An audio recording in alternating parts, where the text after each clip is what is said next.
Hello' friends, এয়া চাওক আমাৰ পুখুৰীৰ পৰা আজি মাছ ধৰি আছে ভোগালী বিহুৰ কাৰণে। বৰালি মাছ এটা পাইছে। টিকলাটোতে বৰালি মাছটো ধৰিব, কিন্তু ভয়ো পাই আছে, ধৰিবৰো মন। ধৰি আছে সিহঁতে। আৰু আপোনালোকে পুখুৰীৰ পৰা মাছ ধৰিছে নে কিনি আনিছে কমেণ্ট কৰি জনাব। আমিতো এনেকৈ ধৰি লৈছোঁ পুখুৰীৰ পৰা। আমাৰ মুঠতে 4টা মাছ পাইছে। আৰু এটা মাছ পাইছে, এয়া চাওক দলিয়াই দিছে ওপৰলৈ। আৰু এইটো এটা কি মাছ বুলি কয় মই নাজানো বাৰু নামটো। আপোনালোকে জানিলে কমেণ্ট কৰি জনাব। আৰু এটা বৰালি মাছ পাইছে, সেইটো লৈ আহি আছে ভাইটিয়ে। দুয়োটা বাৰু ভাইটিয়ে হয়। সিহঁতে মাছ পাইছে, দেউতা নামিছে, দেউতাই এটাও পোৱা নাই মাছ। আৰু চাওক বেগতে ভৰাই দিলোঁ আৰু এটা মাছ পাইছে।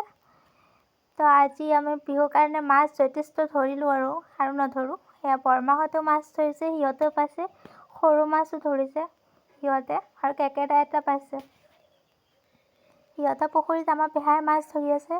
আৰু চাওক আমাৰ দেউতাই মাছটো ধুই লৈছে ভালকৈ। বোকা লাগি আছিল যিহেতু, হয়নে নহয়। আৰু ভণ্টিয়ে মাছটো বনাই লৈছে। আজি ভিডিঅ'টো ইমানতে আছিলে। ভাল লাগিলে লাইক কমেণ্ট শ্বেয়াৰ কৰি দিবা।